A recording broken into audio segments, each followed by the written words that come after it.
Okay. तो आप सबका पुनः बहुत बहुत धन्यवाद दूसरे सत्र के लिए। तो दूसरे सत्र शुरू करने में हम जो दूसरे सत्र का जो हमारा एजेंडा है वो है कि भगवत गीता की महात्म क्या है, उसके महात्म को हम समझेंगे। जो डिफरेंट डिफरेंट पुराणों में और बड़े बड़े आचार्यों ने, संस्थापक आचार्यों ने जो उसके महात्म्य के बारे में बताया है, उसके बारे में हम चर्चा करेंगे। और जो उसका भाव है, किस भाव से हमें प्रोसीड करना चाहिए, जी किस भाव से हमें पढ़ना चाहिए, उसके बारे में हम और चर्चा करेंगे। तो पहले ही पेज पे अगर आप देखेंगे तो गीता का ज्ञान जो सार लिखा हुआ है, गीता शास्त्र विनोदेय कार्तिकम यो नयेन नरः न तस्य पुनरप्रवृत्तिर मया दृष्टा कली प्रिया।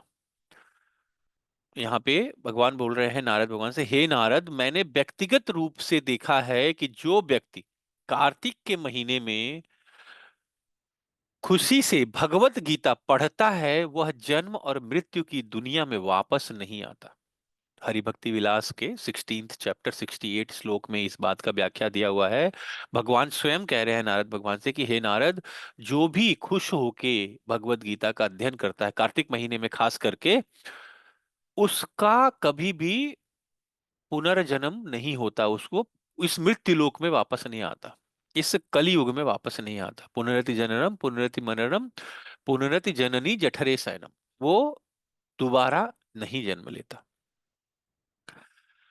प्रार्थना करते हैं फिर आगे बढ़ेंगे हम। ओम अज्ञानतिमिरान्धस्य ज्ञानाञ्जलशलाकया चक्षुरुन्मिलितं येन तस्मै श्रीगुरुवे नमः। नमः ओं विष्णुपदाय कृष्णपृष्ठाय भूतले श्रीमते भक्तिवेदान्तस्वामिनि इति नामिने। नमस्ते सारस्वते देवे गौरवारी प्रचारिणे निर्विशेष शून्यवादी पाश्चात्य देशतारिणे। जय श्री कृष्ण चैतन्य प्रभु नित्यानंदा, श्री अद्वैत गदाधर श्रीवासादि गौर भक्त वृंद। हरे कृष्ण कृष्ण कृष्ण हरे हरे, हरे राम राम राम हरे हरे। वाञ्छाकल्पतरुभ्यश्च कृपा सिन्धुभैव च पतितनाम पावनेभ्यो वैष्णवेभ्यो नमो नमः। तप्तकाञ्चन गौराङ्गी राधे वृन्दावनेश्वरी, वृषभानुसुते देवी प्रणमामि हरिप्रिये। आचार्य को प्रणाम है, गुरुदेव को प्रणाम है। तो अब भगवत गीता टोटल जो है, भगवत गीता में 700 श्लोक है। उन 700 श्लोक में अगर हम उसको ब्रेक करें कि किस अध्याय में कितने श्लोक किसने किसने बोले हैं, तो उसका इस तरह से कुछ ब्रेकअप आएगा। मैंने कोशिश की है कि उस ब्रेकअप को कुछ निकाल पाऊं। तो ये टोटल आपके 700 श्लोक हैं, जिसमें से अगर हम समरी देखें तो 574 श्लोक कृष्ण ने स्वयं बोले हैं। किसी किसी एडिशन में ये 575 भी हो जाता है, तो एक श्लोक जो दूसरे चैप्टर में है वो मूव हो जाता है। तो किसी किसी एडिशन में 575 है, बट 574 श्लोक हैं Bhagavad Gita as it is के हिसाब से। 85 श्लोक अर्जुन ने बोले हैं, संजय ने 40 श्लोक बोले हैं, धृतराष्ट्र ने एक श्लोक बोले हैं। सिर्फ पहला श्लोक जो है वो धृतराष्ट्र ने बोला, जो संजय से पूछा है। हम आगे चैप्टर 1 में इसको पढ़ेंगे। तो इस हिसाब से ब्रेकअप है। तो अगर आप देखेंगे तो भगवत गीता में मैक्सिमम श्लोक जो हैं वो भगवान ने बोले हैं, इसीलिए बोलते हैं इसको गीतोपनिषद, या भगवान का गाया हुआ गीत, भगवान के मुखार बिंद से निकला हुआ गीत। दो तरह के शास्त्र होते हैं, एक होता है हमारा श्रुति शास्त्र, एक होता है हमारा स्मृति शास्त्र। बहुत सारे लोगों को इस बात का पता नहीं होता हमारे सनातन संस्कृति में। तो दो तरह के शास्त्र हमारे सनातन संस्कृति में होते हैं, श्रुति स्मृति। श्रुति शास्त्र वो होता है जो भगवान ने स्वयं अपने मुखार बिंद से बोला है, तो भगवत गीता जो है वो श्रुति शास्त्र। स्मृति शास्त्र वो होता है जो भगवान ने व्याख्या करके या भगवान ने भगवान का स्मरण करके दूसरों ने, आचार्यों ने लिखा है, वो स्मृति शास्त्र है। जैसे श्रीमद् भागवतम, वो स्मृति शास्त्र है। वो भगवान जब व्यास देव महाराज सब कुछ लिख लिए, सारे वेदों का सारा सब कुछ लिख लिया, उपनिषद लिख दिए, सब कुछ लिख लिए, फिर भी उनको शांति नहीं मिल रही थी, क्योंकि उन्होंने भगवान का गुणगान नहीं किया था। तो नारद मुनि जो उनके गुरुदेव थे, गुरुदेव ने उनको रास्ता दिखाया कि आप भगवान के रूप का, भगवान के लीला का, भगवान के मुखार बिंद का, भगवान के सारी एक्टिविटीज का व्याख्या करो। तो व्यासदेव ने श्रीमद् भागवतम की रचना की। और कई लोग ये भी बोलते हैं भगवत गीता जो है श्रुति कैसे होगी, क्योंकि ये महाभारत जो कि स्मृति शास्त्र है उसमें लिखा हुआ है। तो ये, यस, ये महाभारत काल में आता है। महाभारत चूंकि स्मृति है तो स्मृति के अंदर श्रुति है। ये स्मृति शास्त्र के अंदर श्रुति शास्त्र है जो भगवत गीता भगवान ने बोला है। इस टोटल 574 श्लोक में भगवान ने 200 प्लस श्लोक्स में ये बोला है कि आप कैसे क्या करो कि आप हमारे पास आओगे। तो आप ये करो, पत्रम पुष्पम फलम तोयम यो मे भक्त्या प्रचति मन मामद मद भक्त, ऐसे ऐसे 200 प्लस श्लोक्स में भगवान ने हमेशा यही बोला है कि ये कर लो, मेरे पास आ जाओ, तुम कुछ टेंशन मत लो, तुम ऐसा करो, कुछ नहीं करो, ये काम कर लो, ये छोटा सा काम कर लो, सर्वधर्मान परित्यज्य माम एकम शरणम ब्रज, कुछ नहीं, सारे धर्मों को छोड़ दो, माम एकम शरणम ब्रज, मेरी शरण में आ जाओ। तो भगवान ने 200 प्लस श्लोक में ऐसे कमिटमेंट की है। तो भगवत गीता जो है, अगर आप देखेंगे तो ये पूरा फुल ऑफ प्रोमिसेस है, फुल ऑफ कमिटमेंट है। आगे जब आप इसको चैप्टर बाय चैप्टर पढ़ेंगे तो भगवान ने हर चैप्टर में, प्रथम चैप्टर के अलावा हर चैप्टर में सिर्फ और सिर्फ कमिटमेंट की है, कुछ नहीं, तुम ये काम कर लो, वो काम कर लो।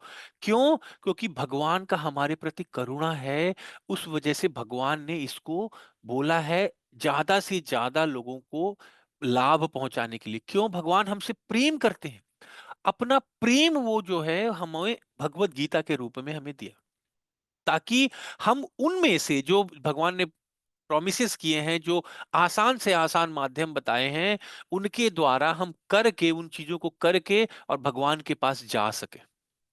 तो भगवान कितना प्रेम करते हैं हमसे कि भगवान ने हमें दे दिया, इजी वे दे दिया। आगे जब आप पढ़ेंगे भगवत गीता के और चैप्टर्स में, जब हम डिटेल में जाएंगे श्लोक बाय श्लोक में, तो भगवान ने एक एक माध्यम बताया है। अच्छा, तुम पहले तुम ज्ञान से जाना, ज्ञान से नहीं जान सकते, तुम सांख्य योग से जानो, नहीं जान सकते तुम अष्टांग योग से जानो, उससे भी नहीं जान सकते, छोड़ दो, सब कुछ छोड़ दो।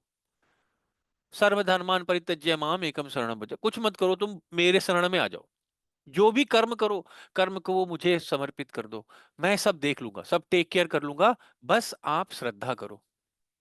तो भगवान ने इतना इजी। अब कुछ लोग बोलेंगे कि जब भगवान इसको अपने भक्ति योग के लिए ही बता रहे हैं तो क्या जरूरत है इतने सारे 700 श्लोक बोलने की, दो चार श्लोक में खत्म कर देते। तो अगर हम आप जैसे, इसको हम ऐसे समझ सकते हैं कि कोई बच्चा जाके अपने माता पिता से बोलता है, मम्मी मम्मी मेरा ए ग्रेड आया, मेरा ए प्लस ग्रेड आया, तो मम्मी सबसे पहले बच्चा क्या, जनरल प्रिंसिपल पूछते हैं, अच्छा रोहित जो तुम्हारा दोस्त है उसके कितने आए, माला जो तुम्हारी दोस्त है उसके कितने आए, हम पूछते हैं।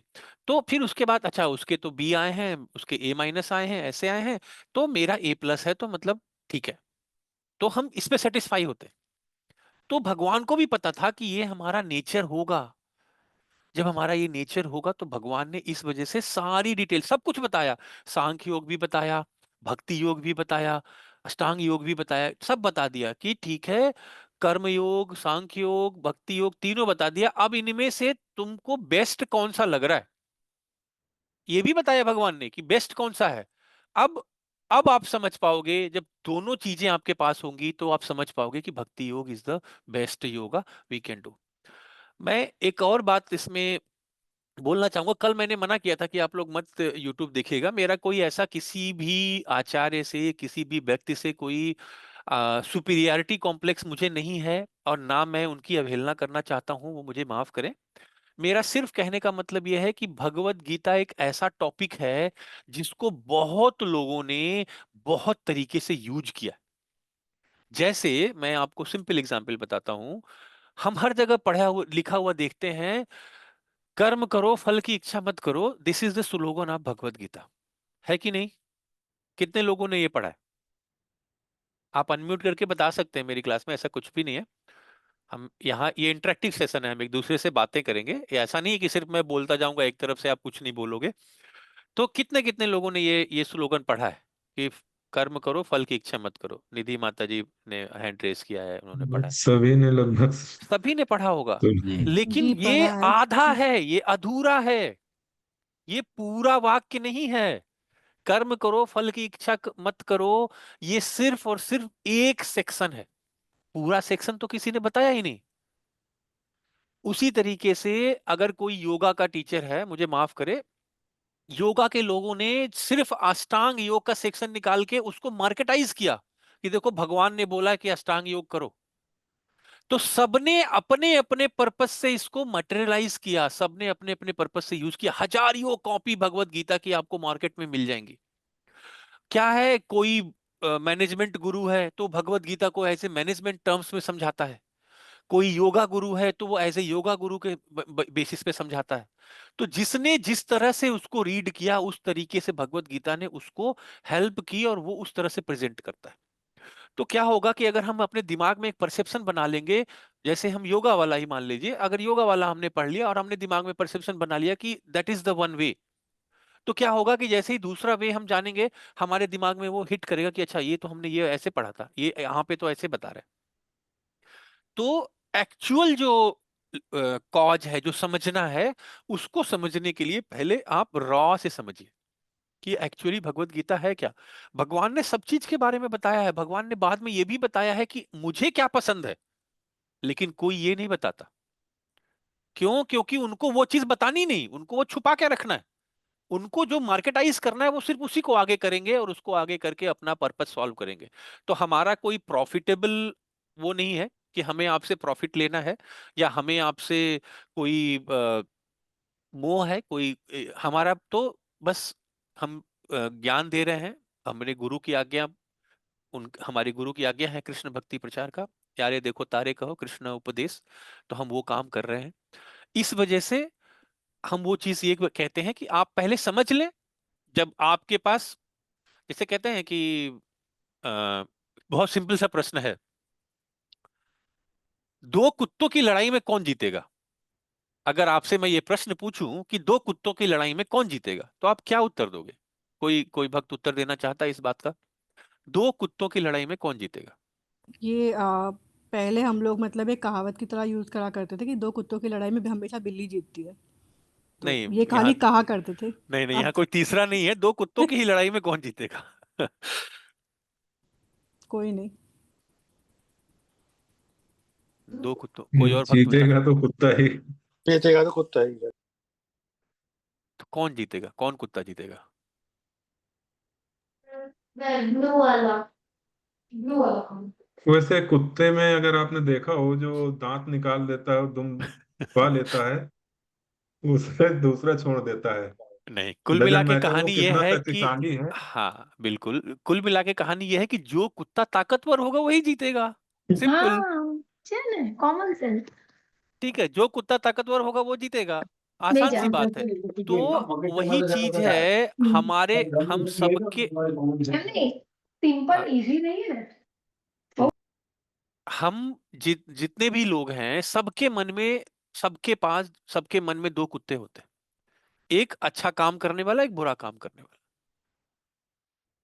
अच्छा काम करने वाला मन कभी सोचता है ये काम करो, ये बढ़िया है, ये करो, ये करो, लेकिन बुरा वाला, ओ थोड़ा सो ले, अभी 1 घंटा बाद उठेंगे तो करेंगे। अच्छा वाला बोलेगा ये भगवान का भोग लगाओ, भगवान की पूजा करो, भगवान की आरती करो। बुरा वाला बोलेगा थोड़ा सा और रेस्ट कर लो, अच्छा ये मूवी देख लो, अच्छा थोड़ा रील, मोबाइल में रील देख लो, थोड़ा व्हाट्सएप देख लो। तो वो इन कामों में लगाएगा। अब इसमें आपको किस कुत्ते को स्ट्रांग करना है, ये आपके ऊपर है। इतना तो एफर्ट आपको करना पड़ेगा कि आपको उस कुत्ते को स्ट्रांग करना है, अच्छे वाले कुत्ते को स्ट्रांग करना है या बुरे वाले कुत्ते को स्ट्रांग करना है। और जो ताकतवर होगा, जो ज्ञान, जैसे अच्छे वाले कुत्ते को कैसे आप करोगे? ज्ञान लेके, भगवत गीता के श्लोकों को पढ़ रहे हो, आप भगवत के कृष्ण क्लासेस ले रहे हो, आप कृष्ण कथाएं सुन रहे हो, भगवत कथाएं सुन रहे हो, तो आपका जो अच्छा वाला कुत्ता है वो स्ट्रांग होगा। स्ट्रांग होगा तो वो इसको पराजित कर देगा। नहीं, मुझे आज उठना है, मुझे भगवान की आरती करनी है, आलस से नहीं करना, तो आप जल्दी उठ जाओगे। उठ के आप भगवान की आरती करोगे, पूजा करोगे, फिर आप अपने शरीर पे ध्यान दोगे।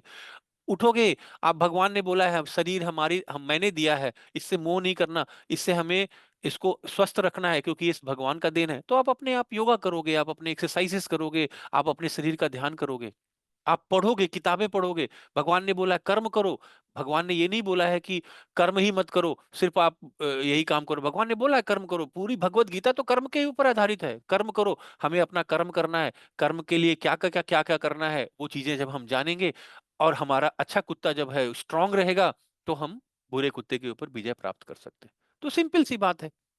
ये बड़ी कॉमन सी बात है। तो ये हमारा टोटल श्लोका के कन्वर्सेशन है।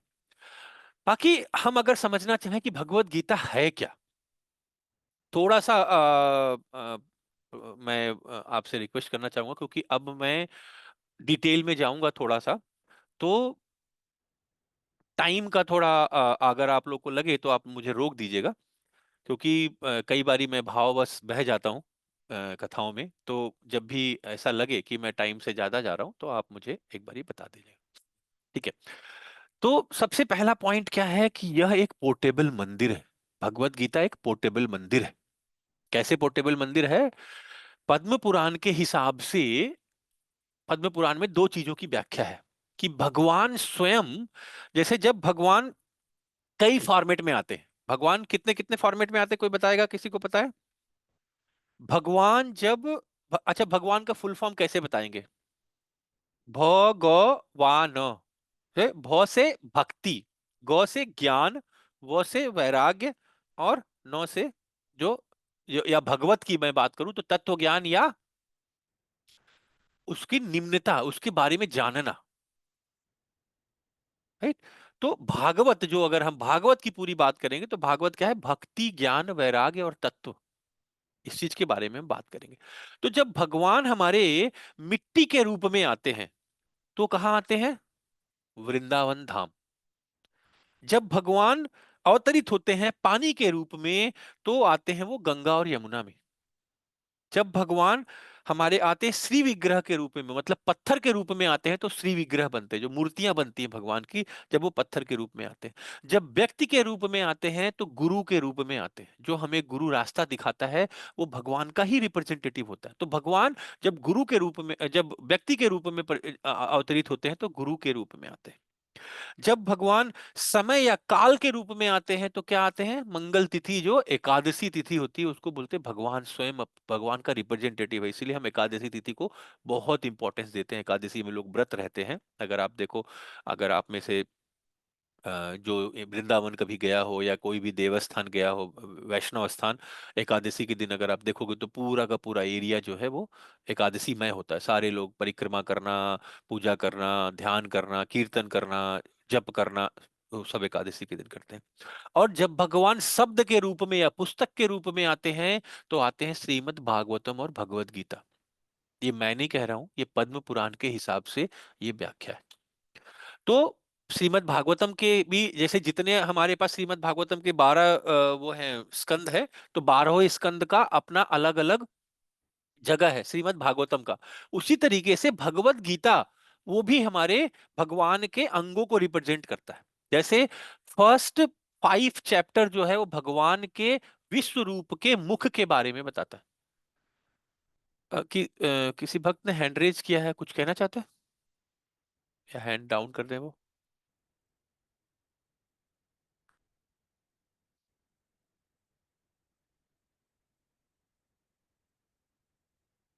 ओके, ठीक है, कुछ देर में हो जाएगा। अच्छा, मेरा ही है क्या एड्रेस? Okay, no issues. तो जब भगवान फर्स्ट 5 चैप्टर जो है वो भगवान के श्रीमुख का, जो विश्व रूप में 5 मुखों की चर्चा है।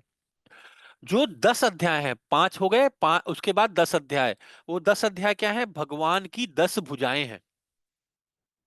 और उसके बाद 16वां अध्याय जो है भगवान का उदर है, भगवान की नाभि है। और 17वां और 18वां अध्याय भगवान के विश्व रूप का पैर है। तो भगवत गीता अगर आपके पास है तो आपको किसी भी चीज की जरूरत नहीं है, भगवान स्वयं आपके साथ है।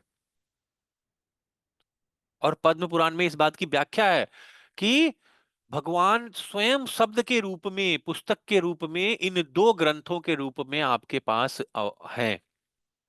तो अगर ये 2 ग्रंथ आपके पास है तो भगवान आपके पास है, आपके साथ हैं। ऐसा नहीं है कि नहीं है। परंतु हर चीज का एक तरीका होता है उसको ग्रहण करने का। जैसे भगवान का प्रसाद, गुलाब जामुन आपको मिले तो प्रसाद आप ग्रहण करोगे या उस प्रसाद को रख के आरती करोगे? सिर्फ सम्मान करते हैं। प्रसाद आया, हम सबसे पहले प्रणाम करते हैं। सनातन संस्कृति में सब लोग को पता है, जैसे ही प्रसाद आता है हम माथे पे लगाते हैं और प्रसाद को ग्रहण करते हैं, क्योंकि उसको ग्रहण करना ही उसका नियति है। उसी तरीके से ये पुस्तक को पढ़ना है। ऐसा नहीं है कि पुस्तक खरीद के उसको लाल कपड़े में लपेट के मंदिर में रख लेना, डोली सुबह शाम जो है वो घंटी चला के और आरती दिखा देना, नहीं। भगवान ने इसको गाया है, इसको हमें पढ़ना है। इसीलिए कल मैंने एग्जाम्पल दिया था कि ये प्रेम पत्र है भगवान का। जैसे कोई प्रेम पत्र आता है तो हम उसको पढ़ते हैं ना, ऐसा तो नहीं कि प्रेम पत्र मोड़ के हाँ उस बंदे की याद में हम उसके पास रख दें। तो हम उसको पढ़ते हैं, उसको पढ़ते हैं, उसको डिटेल में जाते हैं और वन बाय वन। अब कैसे अगर किसी चीज को हमें समझना है तो कोई भी श्लोक आप उठाइए, उस श्लोक को ऊपर आप लिखिए डियर अपना नाम, dear so and so, dear Kiran, dear Parvinder Prabhu, dear Chirag Prabhu, dear Bhumika Mata ji, and उसके बाद श्लोक, उसके बाद योर लवेबल फादर कृष्णा, और फिर इतना पेंसिल से लिख लीजिए। उसके बाद तब उस श्लोक को पढ़िए, तो आप भाव के साथ पढ़ेंगे और आप समझेंगे कि भगवान बोल रहे हैं कि तुम कुछ मत करो, मन मना मत भक्त, तुम कुछ मत करो, तुम सिर्फ और सिर्फ मेरा ध्यान करो, मैं तुम्हारी टेक केयर करूंगा, तुम्हें परेशान होने की जरूरत नहीं है। भगवान प्रॉमिस कर रहे हैं। तो जब हम कोई लव लेटर में क्या होता है, यही तो होता है, आप मेरे लिए ये काम करो मुझे अच्छा लगेगा, आप मेरे लिए खाना बनाओ, आप मेरे से मिलने आओ, आप ये करो वो करो, यही तो। आजकल तो खैर व्हाट्सएप का जमाना है तो लोग व्हाट्सएप भेज देते हैं, लेकिन अगर हम इस बात को समझे तो भगवान ने स्वयं सब कुछ बताया है। तो इसलिए इसको हम इस तरह से पढ़ते हैं और इसी वजह से इसको हम पोर्टेबल मंदिर करते हैं। तो एक भगवत गीता की जो कॉपी आपके पास है, ये कोई ऐसी नॉर्मल कोई पुस्तक नहीं है कि हम इसको ऐसे इधर उधर कहीं फेंक दें। इसकी इज्जत करें, और भगवान स्वयं है, इसके एक एक शब्द भगवान ने कहे हैं, तो भगवान स्वयं है इस बुक पुस्तक में। और इस पुस्तक की हम पूजा भी करें और इसको पढ़ें भी, और इससे ज्ञान लें, इससे हम समर्पण लें, भगवान के प्रति दृढ़ता है। तो इसलिए हमारा ये पोर्टेबल मंदिर है। और भगवत गीता पढ़ने से होता क्या है? तो भगवत गीता पढ़ने से तीन मेन काम होंगे। कौन कौन से तीन काम होंगे? शोक से मुक्ति हो जाएगी, भय से मुक्ति हो जाएगी, और आसक्ति और मोह, जिसको मोह कहते हैं, उससे मुक्ति हो जाएगी। कैसे? अभी हम सब के सब कलयुग में जी रहे हैं। तो कलयुग में क्या है, हमें दुख है हर चीज का। जैसे दुख क्या है? हम इस घर को छोड़ के दूसरे घर में चले गए, हम अपने देश को छोड़ के दूसरे देश में आ गए, हमारे पास पैसे कम हो रहे हैं, हमारा बच्चा सुन नहीं रहा है, हमारा बच्चा अब मेरी बात नहीं मान रहा है, हमारी बीबी मेरी बात नहीं मान रही, मेरा पति मेरा बात नहीं मान रहा। पचासों तरह के प्रॉब्लम है। दूसरा क्या प्रॉब्लम है? भय। अच्छा, हमने घर बना लिया, हमने बच्चे बना लिए, हमने पत्नी बना ली, अब उनको प्रोटेक्ट करने का भय है कि उनको कुछ हो ना जाए, उनको कोई प्रॉब्लम ना हो जाए, हमारी जॉब कहीं ना चली जाए, हमको ये दिक्कत ना हो जाए, मेरी तबीयत ना खराब हो जाए, ऐसा ना हो जाए, वैसा ना हो जाए। तो ये भय है। और तीसरा क्या है? आसक्ति, मोह, कि एक हमारा कोई सामान टूट गया, अब हमारा दिल बैठ गया बिल्कुल, कि हमारा सामान, इसको मैंने बहुत मेहनत से बनाया था, मेरा सामान टूट गया। या ये स्थान छूट गया, ये स्थान मेरी जन्मभूमि थी, वो छोड़ के मैं यहाँ पे आ गया हूँ, ये हमारे जानने वाले थे, ये हमारे से छूट गए। तो वो मोह। और जब भगवत गीता आप पढ़ेंगे तो तीन मेजर ज्ञान होंगे कि आप क्या लेके आए थे और क्या लेके जा रहे हैं। तो जो आपका है वो आपका है नहीं, तो आपको भय नहीं है किसी बात का। जिसने आपको दिया है वही आपसे ले रहा है, तो आपको डर नहीं है।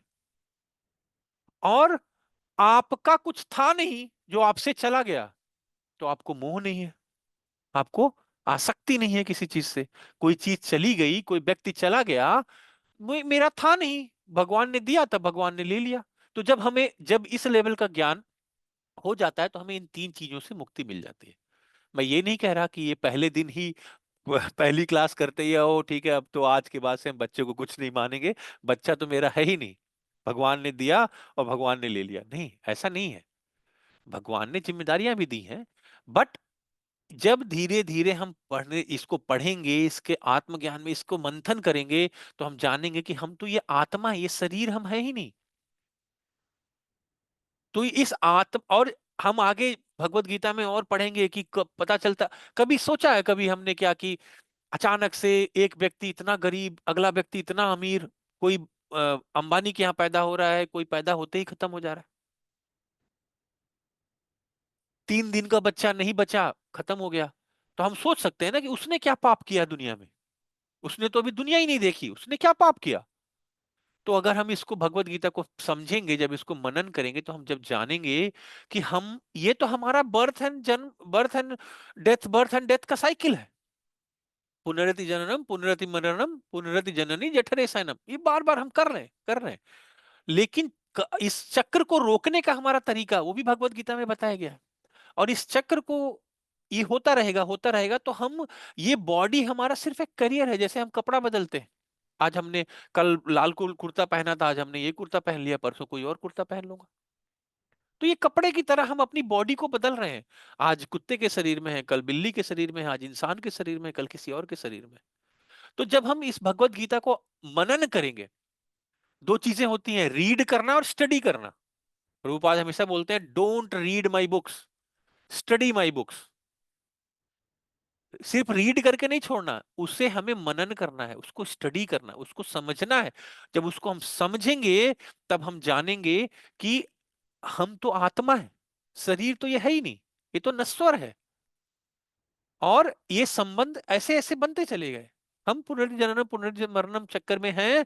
और हमारा एक्चुअल गोल क्या है? हमारा एक्चुअल गोल है इस चक्र को तोड़ना, और इस चक्र को तोड़ के भगवान के पास जाना। ये हमारा एक्चुअल गोल है। तो ये हमें तीन चीजों से हमें मुक्ति मिल जाती है भगवत गीता को समझ लेने से। और उसका प्रक्रिया का प्रवाह कैसे होता है? सबसे पहले क्या होता है? सूचना मिलती है, इंफॉर्मेशन। हम जब बुक्स को पढ़ेंगे, इंफॉर्मेशन होगा, हम वो जानेंगे कि वो दिव्य आत्मा कौन है, जिसके बारे में हम ये पढ़ रहे हैं, जिसने हमें ये बात बोली है, उनके बारे में हम समझेंगे, तो हमें इंफॉर्मेशन होगा। जैसे आपको हम बोल दें कि एक कमरे में एक व्यक्ति बैठा है, जाओ उसको प्रणाम करो, आप क्या करोगे? जब तक आप जाओगे, आप कैजुअली उसको लेके प्रणाम करोगे, है कि नहीं? मेरी बात से सहमत हैं सब लोग, नहीं सहमत है? हरे कृष्णा। बीच बीच में आप लोग बोलते भी रहिए, हम, मुझे भी पता चले कि आप लोग सुन रहे हो, सबने सोए नहीं हो। नहीं नहीं, बिल्कुल सही है। तो हम क्या करते हैं कि जब तक हम, अगर हम जान, और हम यही अगर जान लें कि उस कमरे में, अंधेरे कमरे में प्रधानमंत्री मोदी बैठे हुए हैं, तो हमारा प्रेजेंटेशन क्या होगा? तब हम कैसे जाएंगे? एक उत्सुकता से जाएंगे, एक सरेंडरेंस की भावना से जाएंगे, अगर हम उनको मानते होंगे। अगर नहीं मानते होंगे तो भी हम डिफरेंट भावना से जाएंगे। मतलब मेरा कोई यहाँ पॉलिटिकल, मैं ऐसे नाम ले लिया कि भाई ठीक है, थोड़े आजकल ज्यादा नाम है उनका, इस वजह से मैंने नाम ले लिया। अगर आप जान लो कि अगर आपके अंधेरे कमरे में आपके गुरु हैं, मेरे मेरे हिसाब से मेरे प्रभुपाद हैं, तो जैसे ही मैं जानूंगा कि प्रभुपाद है, मैं तो सारा तोड़ ताड़ के जल्दी से पहले गुरु महाराज के पास जाओ, उनको कुछ सेवा करो। तो वही चीज है। तो पहले है इंफॉर्मेशन। एक बड़ी ही फनी स्टोरी बता रहे थे हमारे एक गुरु। वो बोले कि एक व्यक्ति जो है, एक इलेक्ट्रॉनिक शॉप में गया, और उसने बोला कि मुझे ये फ्रिज दे दो। तो इलेक्ट्रॉनिक शॉप वाले ने बोला कि मुझे ये नहीं बेचना आपको, आप जाइए। तो बोला क्यों नहीं बेचना? आप जितना प्राइस बोलोगे मैं प्राइस दूंगा। तो बोला नहीं, आप प्राइस दोगे भी, आप डबल भी प्राइस दोगे, तब भी मेरे को नहीं बेचना। तो वो परेशान हो जाता है, बोलता है यार ऐसा क्या बदतमीज आदमी है कि मैं ये बेचना नहीं चाहता। फिर वो गया, उसने बोला अच्छा ठीक है, फिर से ट्राई करता हूँ। फिर वो भेस बदल के आया, फिर उसने बोला कि मुझे ना ये फ्रिज दे दो। तो उसने बोला मैंने आपको अभी मना किया कि मैं आपको नहीं बेचूंगा, आप चाहिए। ऐसे ऐसे करके वो 3-4 बार आया, फिर वो बुर्का पहन के आया, फिर वो महिला की ड्रेस पहन के आया। लेकिन हर बार व्यक्ति ने पहचान लिया और बोला आपको मैं नहीं बेचूंगा ये फ्रिज, आप जाइए। अंत में उसने बोला ठीक है, आप मुझे मत बेचिएगा, लेकिन कृपया करके मुझे ये बता दीजिए कि आप मुझे क्यों नहीं बेचना चाहते। तो उस दुकान वाले ने बोला कि जिसे आप फ्रिज कह रहे हो वो वॉशिंग मशीन है।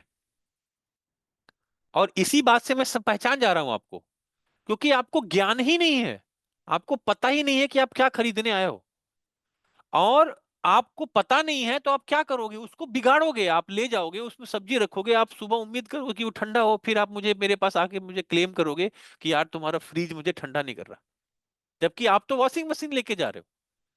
तो उसी तरीके से इंफॉर्मेशन, सबसे पहले हम भगवत गीता को जब पढ़ेंगे तो हमें इंफॉर्मेशन मिलेगा, हम ये जानेंगे कि हम किसके बारे में पढ़ रहे हैं, वो कितने महान व्यक्ति हैं, कितने महान व्यक्ति हैं जो अपने भक्तों की लात खाने के लिए भी तत्पर हैं। कैसे लात खाने के लिए, मैं माफ करें, जब महाभारत काल में सारथी, जो सारथी होता है कैसा होता है, सारथी आगे बैठता है। आज के टाइम पे तो लेफ्ट इंडिकेटर राइट इंडिकेटर है ना, उस जमाने में तो इंडिकेटर होते नहीं थे। तो जब कोई योद्धा युद्ध करता था तो वो सारथी को कैसे बताता था कि मुझे लेफ्ट जाना है राइट जाना है, तो वो अपने पैरों से उसको टच करता था, लेफ्ट साइड में टच करता था तो लेफ्ट, रथ को लेफ्ट में रोको, राइट साइड में टच करता था तो रथ को राइट में मोड़ो। ये इंडिकेशन होता था। सभी राजा जो है अपने सारथी को ऐसे, और सारथी इसी वजह से होता था कि सारथी एक स्पेशल ट्रेनिंग होती थी कि वो व्यक्ति ही सारथी बन सकता जो इन इशारों को समझ सके। तो भगवान कृष्ण जो हैं इतने पूजनीय हैं, परंतु सिर्फ और सिर्फ अपने भक्त के लिए उसके पैरों के इशारे भी समझने को तैयार है और सारथी बनने को तैयार है। तो इतनी दयालु भगवान के बारे में जब हम जानेंगे, जब हमें इंफॉर्मेशन होगी, तो हम समझेंगे कि कितने करुणामयी है भगवान, वो किस लेवल तक भगवान के भक्तों की सेवा के लिए जा सकते हैं। तो इन चीजों को जब हम जानेंगे तो पहले, सबसे पहले इंफॉर्मेशन होगा। जैसे ही हमें इंफॉर्मेशन हुआ, हमारा प्यूरिफिकेशन शुरू हो जाएगा, हम प्यूरिफाई हो जाएंगे, शुद्धिकरण शुरू हो जाएगा। क्यों? क्योंकि हमने जान लिया कि हम आत्मा है, ये शरीर नहीं है। तो जैसे ही हम जानेंगे कि हम आत्मा हैं और दूसरे व्यक्ति के अंदर भी आत्मा है और उस आत्मा के अंदर भी एक परमात्मा बैठा हुआ है, तो हम उसकी भी इज्जत करना शुरू करेंगे। क्यों? क्योंकि यहाँ पे हम शारीरिक रूप से, ऐसा नहीं है कि हम अपने ससुर से बात कर रहे हैं, हम अपनी सास से बात कर रहे हैं, ठीक है, अपनी पत्नी से बात कर रहे हैं, अपने पति से बात कर रहे हैं, अपने बॉस से बात कर रहे हैं, नहीं, हम उसके अंदर बैठे हुए परमात्मा को बात कर रहे हैं। तो जैसे ही हम इस बात को जानेंगे कि उसके अंदर में भी वही परमात्मा है, उसके भी सीड गिविंग फादर कृष्णा ही हैं, मेरे भी सीड गिविंग फादर कृष्णा ही हैं, तो हम तो एक परिवार के हैं, एक वंश के हैं, हमारे दोनों के पिता एक है। तो जब हम दोनों एक ही परम पिता के हैं, तो हम आपस में झगड़े क्यों, तो हम उसकी रिस्पेक्ट करेंगे, तो हमारा शुद्धिकरण शुरू होगा धीरे धीरे। नहीं तो आजकल तो बहुओं का सास से, सास का बहुओं से होता रहता है। तो जब हम ये चीज जान जाएंगे तो अपने आप ही वो चीजें प्यूरिफाई होती चली जाएंगी। उसके बाद वही प्यूरिफिकेशन जो है वो ट्रांसफॉर्मेशन के रूप में आएगा, आपके व्यवहार में चीजें परिवर्तित होनी शुरू हो जाएंगी। आप देखेंगे कि दिन प्रतिदिन आपके अंदर परिवर्तन हो रहा है। वैष्णव की आप इज्जत कर रहे हैं, वैष्णवों से मिल रहे हैं, आप उनको सम्मानित व्यक्ति मानना शुरू कर रहे हैं। उसके बाद क्या होगा? प्रोटेक्शन फ्रॉम माया। तब आपको अपने आप प्रोटेक्शन मिलेगा माया से। क्यों? क्योंकि आपका इंफॉर्मेशन स्ट्रांग होगा, आपका जो अच्छा वाला कुत्ता है वो स्ट्रांग हो चुका होगा, वो ज्ञान से इतना भर चुका होगा कि आप बुरे वाले कुत्ते को परास्त कर सकते हैं। उसके बाद से क्या होगा? सुधार होगा, करेक्शंस आएंगे, कि आप अपने अंदर व्यवहार में परिवर्तन देखेंगे। वो करेक्शंस होगा, वो धीरे धीरे करेक्शंस, किस लिए करेक्शन होगा? कि हमें ये जन्म मरण के चक्कर को तोड़ना है और तोड़ के भगवत धाम को जाना है। तो हमारा सुधार होगा। सुधार के बाद हमें संतुष्टि मिल जाएगी। संतुष्टि मिल जाएगी कैसे? इसमें एक बहुत अच्छा एग्जाम्पल आता है। आ, जो हमारे लाल बहादुर शास्त्री जब प्रधानमंत्री थे, तो उनके पास उनका एक मित्र आता है, कहता है कि मुझे ना 5,000 रुपए का उधार दे दो, मुझे बहुत जरूरत है। तो लाल बहादुर शास्त्री बोलते हैं कि मेरे पास पैसे नहीं हैं, 500 रुपये मेरी तनख्वाह है, उसके ऊपर मेरे पास पैसे नहीं है, तो मैं पैसे नहीं दे पाऊंगा। उसके बाद वो दोस्त उनका चला जाता है। कुछ साल बाद फिर उस दोस्त से मुलाकात होती है, तो वो दोस्त इनसे कहता है कि बहुत बहुत धन्यवाद आपका, आपने मुझे 5,000 रुपये दे दिए, अब मेरा काम हो गया और मैंने आपको वापस कर दिया, वो बाद की बात है, लेकिन आपका बहुत बहुत धन्यवाद। तो लाल बहादुर शास्त्री घबरा जाते हैं कि मैंने तो दिया नहीं पैसे इसको। तो बोला हाँ हाँ, आपने नहीं दिया था, भाभी जी ने दिया था। तो वो आते हैं, अपनी पत्नी से पूछते हैं कि तुमने 5,000 रुपये कैसे दिए। तो उनकी पत्नी बोलती हैं कि 500 रुपये हमारी तनख्वाह आती है, हर महीने घर का खर्च 400 रुपये में चल जाता है, 100 रुपये बच जाता है। वो 100 रुपये बचा बचा के मेरे पास 5,000 हुए थे, तो मैंने आपके दोस्त की मदद कर दी। तो लाल बहादुर शास्त्री तुरंत लाइब्रेरी में जाते हैं, लाइब्रेरी में जाके पत्र लिखते हैं कि हे prime dear president of India, अभी मैंने आभास किया कि मेरा खर्च 400 रुपये में चल जा रहा है, तो कृपया मेरी तनख्वाह 400 रुपये कर दी जाए और वो 100 रुपये किसी और पर्पज में यूज किया जाए। तो ये जो संतोष है, ये संतोष कैसे आता है? जब हम सेटिस्फाई रहते हैं, जब हम ज्ञान होता है। खैर आज के टाइम पे ये कल्पना कल्पना मात्र है, इसीलिए ये अभी हमारे पास टाइम्स में है, स्टोरीज में है, क्योंकि ये कल्पना मात्र है। मतलब ये गलत स्टोरी नहीं है, ये सही स्टोरी है, आप सर्च कर सकते हैं, नेट पे मिलेगी आपको। तो ये अब आज के युग में हम किसी से कल्पना कर सकते हैं अभी कि कोई ऐसा कर सकता है। अगर हम किसी को बोलते हैं, उसके पास बचता भी है, तो वो फिर भी उसमें सेटिस्फाई नहीं होता।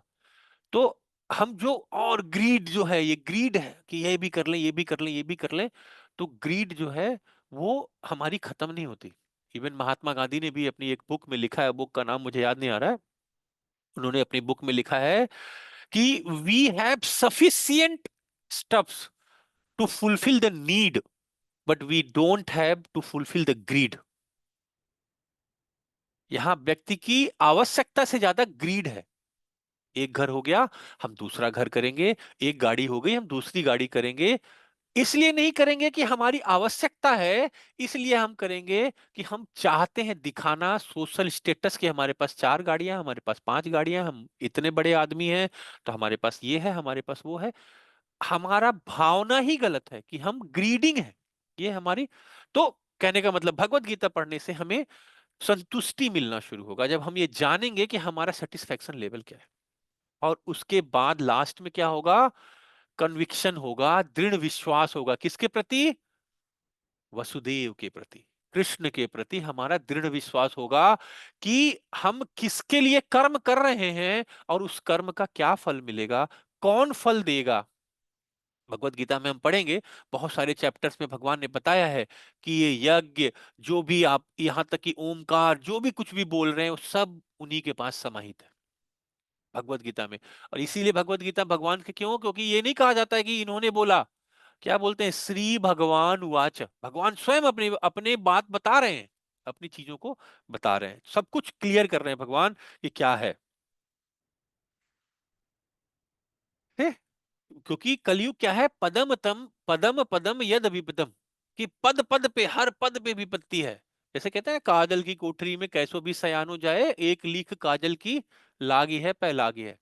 ये बहुत बचपन में सबको हम लोग, मतलब मेरे पिताजी हमेशा मुझे सुनाते थे कि आप बुरी संगत में जाओगे तो यही होगा। आप जो, हम लोग डायलॉग मारते थे, नहीं नहीं नहीं पापा, हम कुछ नहीं करते, हम सिर्फ उसके साथ जाते हैं क्योंकि मेरा दोस्त है वो, लेकिन हम कोई व्यसन नहीं करते, कोई हम बुरी आदत नहीं लेते। लेकिन तो पिताजी मेरे यही बोला करते थे कि काजल की कोठरी में कैसो भी सयानो जाए, एक लीक काजल की लागी है पै लागी है।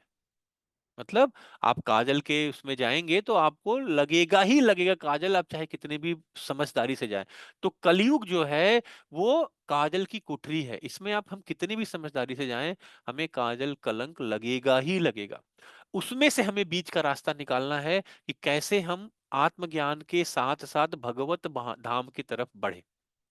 इस जन्म में, अगले जन्म में, जैसे जैसे हम करेंगे, हम भगवान की तरफ बढ़ेंगे। तो यही हमारा मेन मोटिव होना चाहिए। अब हम भगवत गीता की महिमा के बारे में चर्चा करेंगे। जो आदि गुरु शंकराचार्य ने भगवत गीता की महिमा 7 श्लोकों में गाई। तो 1 by 1 एक श्लोक हम करते जाएंगे। कोई भक्त पढ़ना चाहेगा ये जो श्लोकों को? कोई भी अनम्यूट करके पढ़ सकता है या फिर मैं पढ़ूंगा?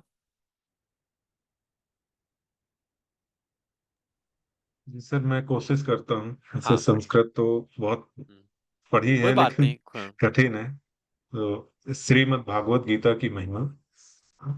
गीता शास्त्रम इदम पुण्यम यह पठेत प्रायतः पुमाना पुमान विष्णु पादम अवाप अवाप्नोति भय शोकादि वर्जितः।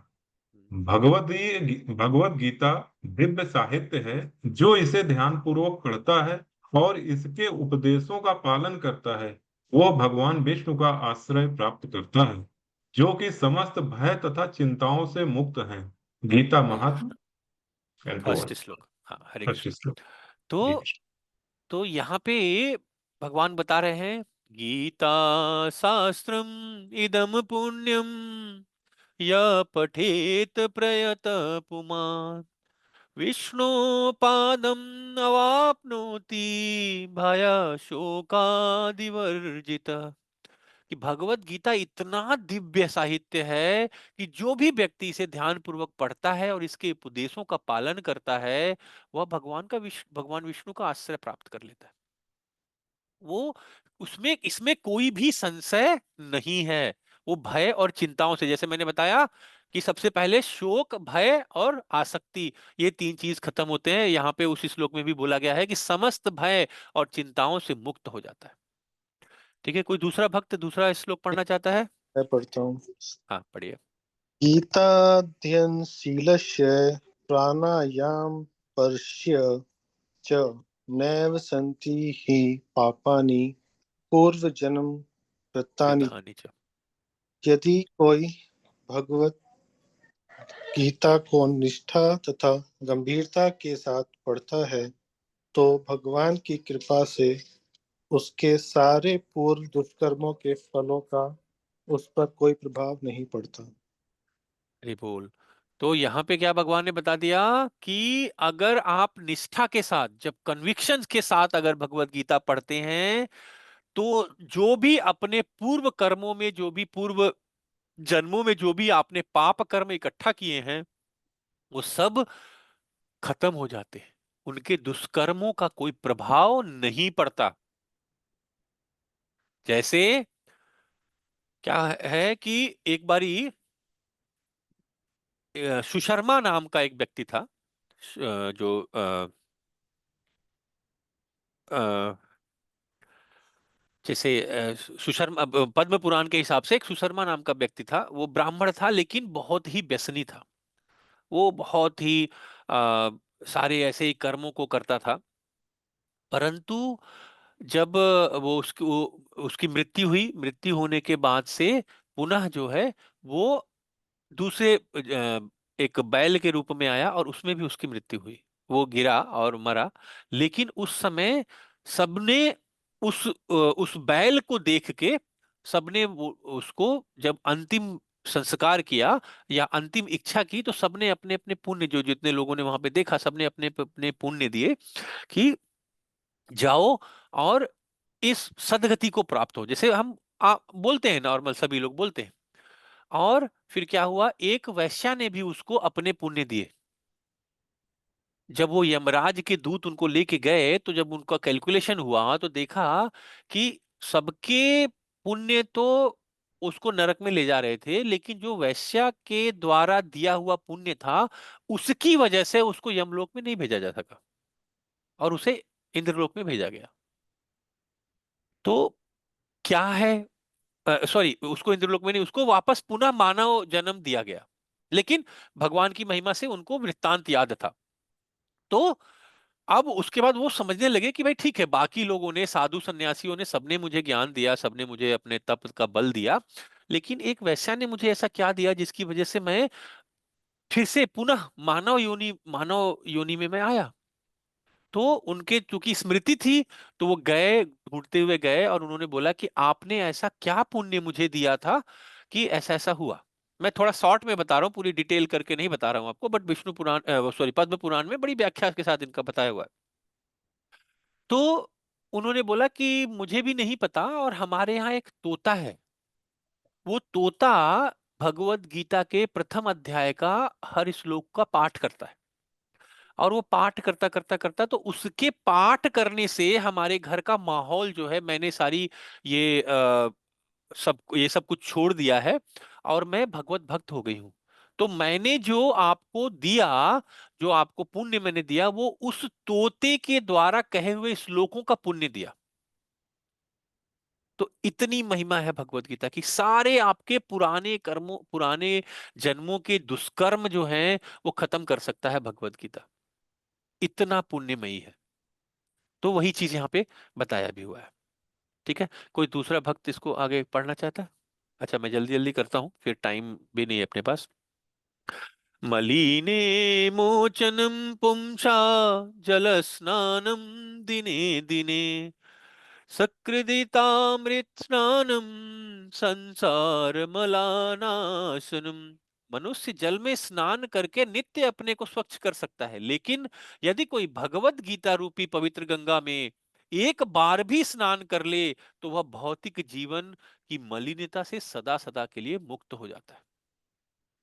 तो उसको कोई कलमश नहीं रह जाता, उसको कोई कष्ट नहीं रह जाता, उसके भौतिक जीवन के जितने भी पाप हैं वो मिट जाते हैं। तो ये थर्ड श्लोक का जो गीता महात्म्य में है, उसका व्याख्या किया हुआ है। फिर आगे बोलते हैं, गीता सुगीता कर्तव्याम किन्मन्यो शास्त्र विस्तरे या स्वयं पद्मनाभस्य मुख पद्मादिनी सुता। चूंकि भगवत गीता भगवान के श्रीमुख से निकली है, अतएव किसी अन्य वैदिक साहित्य को पढ़ने की आवश्यकता नहीं रहती। केवल क्या बताए, केवल यह एक पुस्तक भगवत गीता का ही ध्यान पूर्वक तथा मनोयोग से श्रवण तथा पठन करना चाहिए। केवल एक पुस्तक भगवत गीता ही पर्याप्त है, क्योंकि यह समस्त वैदिक ग्रंथों का सार है, और इसका प्रवचन भगवान ने किया है। तो शंकराचार्य, आदिगुरु शंकराचार्य क्या बोल रहे हैं कि चूंकि भगवत गीता भगवान के श्रीमुख से निकली है, आपको इधर उधर भटकने की जरूरत नहीं है। क्या बता रहे हैं, क्यों? प्रेम गली अति सांकरी तामे दो न समाये, कि जो प्रेम की गली है उसमें दो नहीं समाते, एक अनन्य भक्ति। अनन्य मतलब नहीं अन्य, कोई दूसरा नहीं है। तो आपको और कुछ करने की जरूरत नहीं है। दृढ़ विश्वास के साथ अगर आप इनके ग्रंथों का सार, जो प्रवचन आप पढ़ते हैं, तो आपके सारे मंगल कर्म शुरू हो जाएंगे। ये भगवान शंकराचार्य ने महिमा में गाया है। फिर आगे क्या बोल रहे हैं, भारतामृत सर्वस्वम विष्णु वक्रतार्दिनीम श्रितम गीता गंगोदकम पीत्वा पुनर्जन्म न विद्यते। जो गंगा जल पीता है वो मुक्ति प्राप्त करता है, अतएव उसके लिए कहा जाए तो भगवत गीता का अमृत पान करता हो। भगवत गीता महाभारत का अमृत है, और इसे भगवान कृष्ण ने स्वयं सुनाया है। तो यहाँ भगवत गीता की तुलना गंगा जल के अमृत के समान की जा रही है। क्यों? क्योंकि भगवान के श्रीमुख से स्वयं निकली है। फिर आगे क्या बता रहे हैं, सर्वोपनिषदो गावो दोग्धा गोपाल नंद नंदन पार्थो वत्स सुधिभोक्ता दुग्धम गीतामृतम महत्। यह गीतोपनिषद, जैसा कल माता जी ने एक्सप्लेन किया, यह गीतोपनिषद भगवत गीता जो समस्त उपनिषदों का सार है, गाय के तुल्य है। और ग्वाल बाल के रूप में विख्यात भगवान कृष्ण इस गाय को दूह रहे हैं। अर्जुन बछड़े के समान है, और सारे विद्वान तथा शुद्ध भक्त भगवत गीता के अमृतमय दूध का पान करने वाले हैं। कितनी कितनी सुंदर व्याख्या शंकराचार्य ने की है कि जो भगवत गीता है वो क्या है, गाय है। तो जैसे गाय अपने, गाय ही एक ऐसा जानवर है जो अपने सभी बाई प्रोडक्ट्स सेवा में लगा देता है। तो गाय इतना इतने महिमामय है कि गाय और ग्वाल बाल के रूप में विख्यात कौन है? हमारे कृष्ण, जो गाय के दूध को निकाल के हमें दे रहे हैं। और बछड़ों के समान, जो हम सब बछड़े हैं, जो अमृत में उस दूध का पान करने के लिए उतावले हैं या पान करने वाले हैं। इसीलिए आप जब अभी चैप्टर्स में, जब वन बाय वन चैप्टर्स में जाएंगे, तो देखेंगे कि कई बार कुछ क्वेश्चंस अर्जुन ऐसे पूछता है तो हम ये सोच सकते हैं, अरे यार ये तो बाय डिफॉल्ट क्वेश्चन है, क्यों पूछ रहे हो? लेकिन अर्जुन इसलिए पूछते हैं कि वो हम बन के पूछते हैं कि और ज्यादा से ज्यादा लोगों का कल्याण हो सके। और भगवान उसको और डिटेल में बताते हैं, और डिटेल में बताते हैं कि सब लोग इसको जाने, सब लोग समझे, सब लोग इसको फॉलो करें। तो इसलिए इस श्लोक का इतना महिमा है कि उसको गाय के समान माना गया है। फिर जो 7वां श्लोक है, क्या बोल रहे हैं? एकम शास्त्रम देवकी पुत्र गीतम, एको देव देवकी पुत्र एव, एको मंत्रस्य नामानि यानि, कर्माप्येकं तस्य देवस्य सेवा। बहुत ही सुंदर बात बता दी उन्होंने कि एकम शास्त्रम देवकी पुत्र गीतम, कि एक ही शास्त्र है। वो क्या है? जो देवकी के पुत्र ने गाया है, वही एक शास्त्र है। एको देवम देवकी पुत्र एवं, एक ही ईश्वर है। वो कौन है? जो देवकी का पुत्र है। एको मंत्रस्य नामानि यानि, एक ही मंत्र है। हरे कृष्ण कृष्ण कृष्ण हरे हरे, हरे राम राम राम हरे हरे। या जो देवकी के पुत्र का गाना है, जो देवकी के पुत्र को कीर्तन है, वही एक मंत्र है, वही एक प्रार्थना है। कर्माप्येकम तस्य देवस्य सेवा, केवल एक ही कार्य। किसकी सेवा? देवकी के पुत्र की, जो देवता है, जो ईश्वर है, उसकी सेवा। बस यही काम करना है और कुछ नहीं करना। इसलिए बोले आज के युग में लोग एक शास्त्र, एक ईश्वर, एक धर्म तथा एक वृत्ति के लिए अत्यंत उत्सुक हैं। अतएव सारे विश्व के लिए केवल एक ही शास्त्र होना चाहिए। वो क्या होना चाहिए? भगवत गीता। सारे विश्व के लिए एक ही ईश्वर हो। कौन हो? देवकी पुत्र कृष्ण। एक ही मंत्र हो, एक ही प्रार्थना हो, उनके नाम का कीर्तन। और केवल एक ही कार्य हो, उनकी ही सेवा। तो कितना ब्यूटीफुली एक्सप्लेन किया है आदिगुरु शंकराचार्य ने, कि सब कुछ हमें क्लियर करके बता दिया कि क्या महिमा है भगवत गीता की। हमारे आचार्य हैं एक रूप गोस्वामी, आगे हम व्याख्या करेंगे। अभी समय के अभाव से मैं उतनी व्याख्या नहीं कर रहा हूँ कि रूप गोस्वामी की लाइफ में नहीं जा रहा हूँ। लेकिन एक रूप गोस्वामी जो 60 गोस्वामी में से प्रधान गोस्वामी थे, उन्होंने पद्मावली लिखी। अहो अहो भीर कलेधी दुयते, सुधा सुधाराम मधुरम पदे पदे, दिने दिने चंदन चंद्र शीतलम, यशो यशोदा तनयस्य गीयते। क्या बताया उन्होंने? कि जो व्यक्ति प्रतिदिन यशोदा के पुत्र कृष्ण की महिमा का गान करता है, जो किनका गान करता है? जो चंदन के समान शीतल है। तो वो अपना एयर कंडीशन लेके चलता है। सबको गर्मी होती है लेकिन उसको गर्मी नहीं होती। वो क्यों? क्योंकि चंदन के समान शीतल किसको गा रहे हैं? वो जो इस कलयुग के, जो कलयुग में व्याकुल हैं लोग, उसमें वो व्याकुल नहीं रहता। क्यों? आगे इसमें बताया हुआ है कि सुधा सुधारम मधुरम पदे पदे, कि वो हमेशा सुधा के साथ रहता है, हमेशा वो शांत रहता है। दिने दिने चंदन चंद्र शीतलम, कि चंद्रमा के समान शीतल रहता है। ये, और जैसे पहला ही लाइन में क्या बोला? अहो अहो भिन्न कल कले दीवते, कि उसे कलयुग के दिन व्याकुल नहीं करते।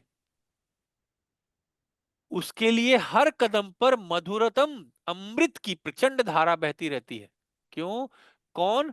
जो यशोदा के पुत्र कृष्ण की महिमा का गान करता है। तो आचार्यों ने तो इतनी महिमा का गान करके समरी सारी बता दी है।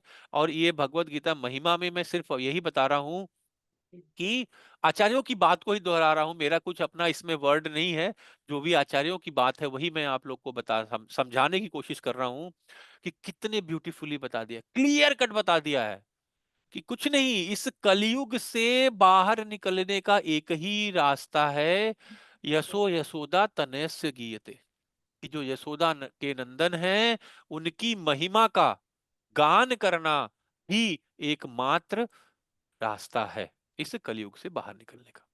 इवन आदि गुरु शंकराचार्य ने भी क्या बोला, भगवत गीता किंचित दीता, गंगा जल जल कड़िका पीता, कि जो थोड़ी थोड़ी भगवत गीता, इसीलिए बोल दिया भगवत गीता किंचित धीता, ऐसा नहीं कि पूरी पूरी भगवत गीता पढ़ के बैठो, थोड़ी थोड़ी, किंचित मतलब थोड़ा थोड़ा, थोड़ी थोड़ी भी भगवत गीता पढ़ लेता है, गंगा जल लवकड़ रीका पीता, कि थोड़ी सी गंगा जल भी पी लेता है, सुकृत पियेन मिरानी समृचा, कि कृष्ते तस्य यमेन न चर्चा। और तीसरी लाइन में क्या बोलते हैं, सकृदपि ये न मुरारी चर्चा, कि सिर्फ और सिर्फ मुरारी की चर्चा, मुरारी कौन, यशोदानंदन कृष्ण की चर्चा, विष्णु की चर्चा कर देता है या उनकी कथा सुन लेता है, और लास्ट में क्या बोलते हैं, क्रियते तस्य यमेन न चर्चा, उसकी चर्चा फिर यमराज नहीं करते, यमेन न चर्चा, कि यमलोक में उसकी चर्चा नहीं होती, यमलोक में उसको उसके बारे में बात नहीं किया जाता। तो इसीलिए श्रीमद शंकराचार्य जी ने क्या बोला, जिसने थोड़ी सी भगवत गीता पढ़ी है, थोड़ा गंगा जल पिया है और एक बार भी श्री विष्णु की पूजा की है, तो यमराज भी उनसे चर्चा नहीं करते। इसका तात्पर्य यह है कि वह व्यक्ति मृत्यु से परे हो जाता है और मुक्त हो जाता है। मृत्यु से परे, अब यहाँ पे क्वेश्चन कर सकते हैं कि क्या भगवत गीता पढ़ लेने के बाद मृत्यु नहीं होगी? जब आप भगवत गीता पढ़ लेंगे तो आप समझ जाएंगे कि आपकी मृत्यु तो हुई ही नहीं, ये तो आपने ये शरीर छोड़ा, मृत्यु नहीं हुई। तो हमारा काम क्या है, यशोदा नंदन की सेवा में जाना, जैसे प्रीवियस श्लोक में बोला, यशो यशोदा नंदन धरित, कि यशोदा नंदन की सेवा करना, और हमारा काम है उनके पास, go back to Goloka, go back to Vaikuntha, Vaikuntha मतलब जहां पे कुंठा नहीं है, उस जगह पे जाके क्या काम करना, कृष्ण की सेवा करना। जो भक्त होता है, भक्त यहां तक बोलता है कि वृत्ति मृक्ति पिशासिनीश्च, कि जो ये मुक्ति है, जैसे कई लोग बोलते हैं ना कि मुक्ति मिल जाए मुझे, तो जो मुक्ति है उसको वो पिशाचिनी के समान मानता है। क्यों पिशाचिनी के समान मानता है? वो मुक्त नहीं होना चाहता है, वो चाहता है कि मैं भगवान की सेवा में लगा रहूं। वो गोलोक जाके भगवान की सेवा करना चाहता है, भगवान के साथ ही रहना चाहता है, भगवान के पास ही रहना चाहता है। और इतने इतने करुणामयी एक छोटी सी स्टोरी बताता हूं। माधवेंद्र पुरी एक भक्त थे कृष्ण के। तो माधवेंद्र पुरी जी जो हैं, वो एक उड़ीसा के पास एक मंदिर है, या मंदिर का नाम मुझे भूल रहा है, तो वहां वो उस मंदिर में गए वो।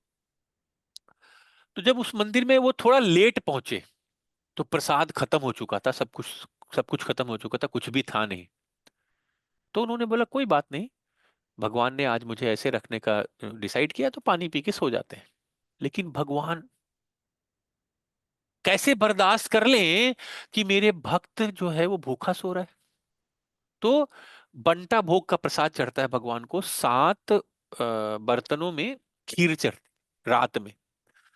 तो जब गुसाई जी ने उनको खीर चढ़ाई, और खीर चढ़ाने के बाद खीर भोग लगाने के बाद खीर फिर सबको बांट दिया। लेकिन भगवान ने क्या किया था कि एक खीर का पॉट जो है छुपा लिया था। सोचिए कितने करुणामयी भगवान हैं, कि भगवान ने अपने नाम को, आज भी उस मंदिर को बोलते हैं खीर चोरा गोपीनाथ। अगर आप नेट पे सर्च करेंगे खीर चोरा गोपीनाथ तो आपको मिल जाएगा। तो भगवान ने खीर चुरा लिया, इसलिए इस दिन इसलिए उस मंदिर का नाम ही पड़ गया खीर चोरा गोपीनाथ। तो भगवान ने अपने भक्त के लिए वो खीर चुरा लिया और स्वयं गोसाई जी का रूप बना के वो पात्र ले जाके माधवेंद्रपुरी को दिया। और माधवेंद्रपुरी जी जब जब जाने कि वो पॉट भगवान स्वयं लेके आए थे, तो उस पॉट को भी तोड़ के खाए। जिस मिट्टी के बर्तन में पहले, तो अब तो खैर बहुत सारे बर्तन होते हैं, लेकिन पहले मिट्टी के बर्तन में भोग लगा करते थे, सारे खाने भी बनते। इवन आज आप जगन्नाथपुरी चले जाइए, जगन्नाथपुरी में आज भी जो है मिट्टी के बर्तनों में ही खाना बनता है, जो भगवान का जो भोग बनता है। तो वो मिट्टी के बर्तनों को भी माधवेंद्रपुरी खा गए तोड़ तोड़ के, कि ये हमारे ठाकुर लेके आए। इतने करुणामयी कि जो जब भीष्म पितामह ने प्रतिज्ञा करी कि मैं कल कुछ न कुछ करूंगा, किसी न किसी को मार दूंगा, निर्णायक युद्ध करूंगा, तो भगवान तुरंत द्रौपदी को लेके चले गए कि चलो चलो चलो चलो, जैसे ही भीष्म संध्या पूजा करके निकलेंगे, तुम घूंघट करके जाना और उनके चरण स्पर्श कर लेना। तो पहले के लोगों के क्या होता था, जितने भी, तो उन लोग के जूते, उन लोग के ऑर्नामेंट्स, उनके कपड़े सभी जो है वो पहचान, अपना अलग पहचान रखते थे। तो भगवान ने सब कुछ निकाल लिया। जूते द्रौपदी भूल गई तो भगवान जूते लेके खड़े हो गए, जूते अपने बगल में दबा के खड़े हो गए द्रौपदी के, कि उनके सेवक बन के चले गए। अब सोचिए, भगवान जूते उठा रहे हैं, किसके? अपने भक्तों के। तो जो भगवान इस लेवल तक चला जाता है भक्तों की, मेरे पास तो इतनी कहानियां हैं कि मैं पूरी रात बोल सकता हूं, लेकिन मुझे समय का भी अभाव है। फिर कभी भगवत गीता की जो चैप्टर्स की क्लासेस होंगे उसमें हम कहानियों को भी लेंगे धीरे धीरे। तो इतना, इतनी भगवान इतने करुणामय, इतने इतनी भक्तों के प्रति दया है कि क्या, अगर भक्त समर्पण भाव में आता है तो भगवान क्या नहीं कर देते। आपके जूते तक उठाने को तैयार हैं, आपके लात सहने को तैयार हैं। और एग्जाम्पल क्या मिलता है हमें? द्रौपदी की। अब इसमें कुछ लोग क्वेश्चन पूछते हैं, एक बार ऐसे ही मैं एक क्लास ले रहा था तो उस व्यक्ति ने मुझसे क्वेश्चन पूछा कि द्रौपदी तो उनकी बहुत बड़ी भक्त थी, तो द्रौपदी को चीरहरण तक जाने ही क्यों दिया? क्वेश्चन पूछ सकते हैं हम लोग, मन में आ सकती है ये बात कि चीरहरण तक जाने ही क्यों दिया? वो तो इतनी बड़ी भक्त थी पहले से, तो चीरहरण तक जाने क्यों दिया?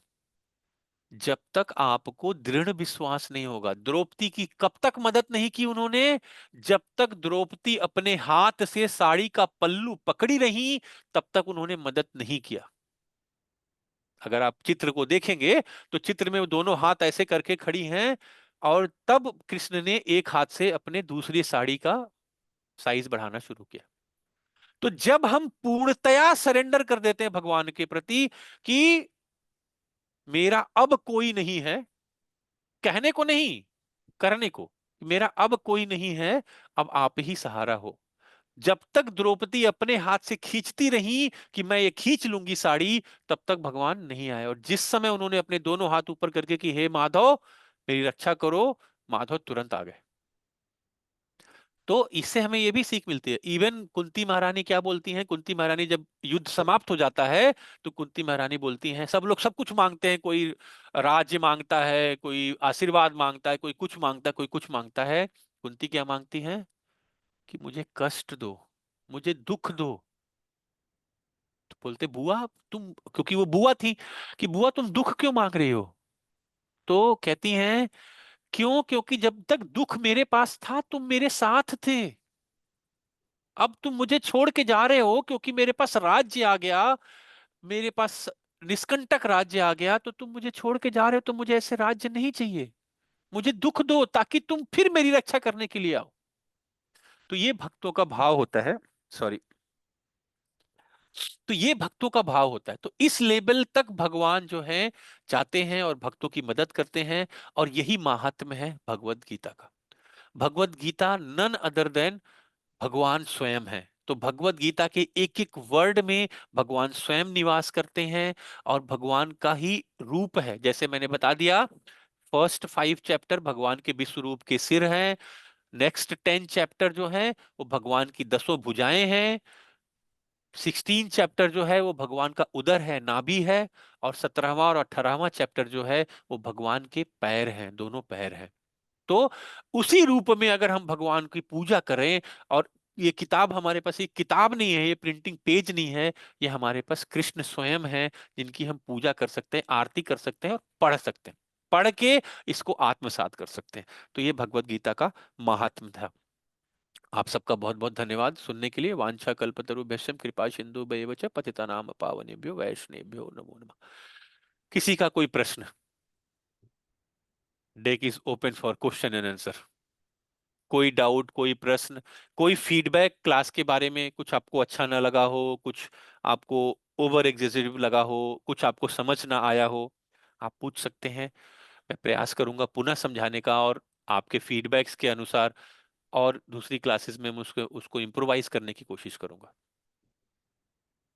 नहीं, आज का क्लास का तो कोई जवाब ही नहीं है, और इतना प्रवाह में हम लोग रहे कि इसका कोई शब्द में हम नहीं बता सकते हैं।